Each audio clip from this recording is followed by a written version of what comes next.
First of all, I have to say, Rick Aiken deserves our respect. I don't know about the rest of you, but I don't need anybody to interpret Rick Aiken's message to me. Perfectly well. Secondly, this is a very complicated, complex issue, all this fracking and so on. And to really understand and have a grip on it, you're going to have to do your homework, and you're going to have to do your research, or you're going to have to trust other people to do it for you. I heard a lot of information on air quality at the Pennsylvania-New York State border here tonight. I didn't hear where that information came from. I have not heard it in any research or any writings that I've read.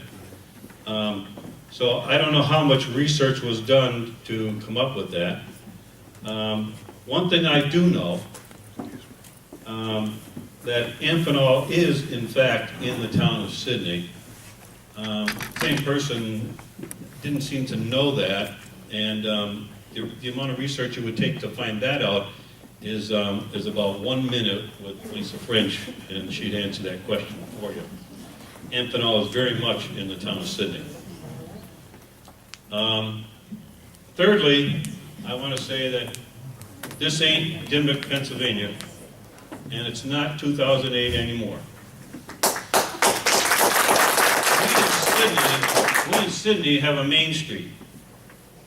We have businesses, restaurants, Kmart, Rite Aid, grocery stores, plumbing, hardware, and public water and sewer infrastructure. We have fire protection, police force, and a hospital. So what are we truthfully concerned about? 30 years ago, I'm here more than 30 years, but 30 years ago, Sidney had at least 1,000 more residents in the village of Sidney. 30 years before that, we had even thousands more. We can handle the influx of people. We have empty storefronts to accommodate more business. It's been brought up here before. We have plenty of space for growth in our hospital operation. We have a village police department, a sheriff's department, and a state police barracks 3 miles down the road.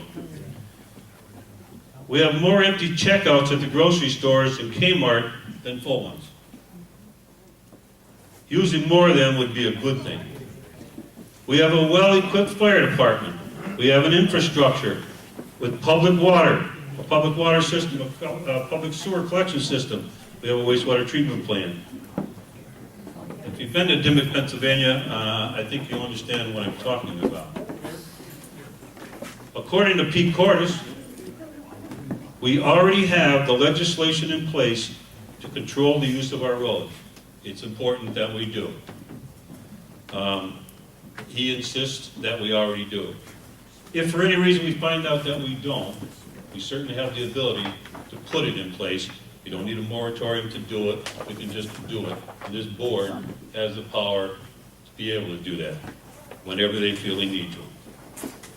What we don't have is the expertise or the resources to preempt the New York State Department of Environmental Conservation.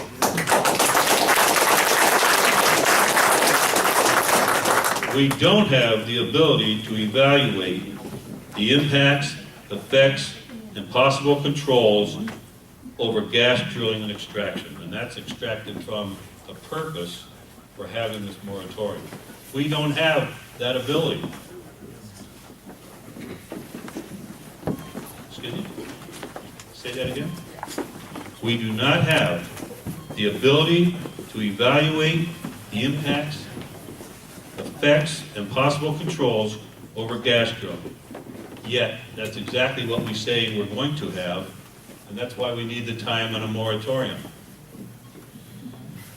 We don't have the scientific information that's been compiled and will continue to be compiled on the methods and the technologies used for drilling and extracting gas. You may have read that the state of New York has 40,000 items to review to give them an informed position to make a determination on hydrofracking and drilling. Again, yet those are the reasons cited for a moratorium. A moratorium is a serious action with serious, instantaneous consequences. Instantaneous consequences. We don't have to wait years to find out what the impacts are for a moratorium.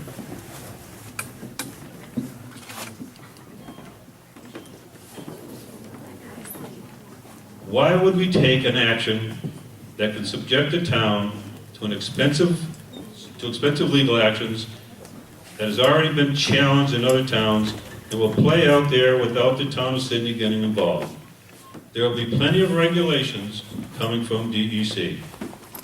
It's time we took a stand that we are not going to continue this dangerous exercise. The pendulum has swung in this country, and nowhere more so than in New York State, from practices totally disregarding the environment to extreme measures putting so many obstacles in our way, in our own way, that we may never be able to get out of the hole that we're in. We should be spending our efforts on finding ways to solve our energy and fiscal crises and not be putting more roadblocks in our own path. And we should instead be preparing ourselves to hit the ground running when opportunity knocks and DEC completes their work. Amphenol and Mead, Unilam, Huff Ice Cream, Universal Forest Products, and USA Custom Pad aren't here because Sidney was a one-horse town.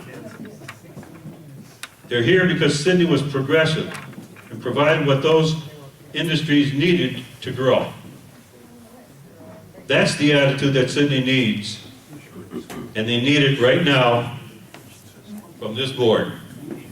I respectfully urge you, the board, to vote tonight to not just put this matter to rest, but to bury it deep, and welcome the opportunity that presents itself here and now.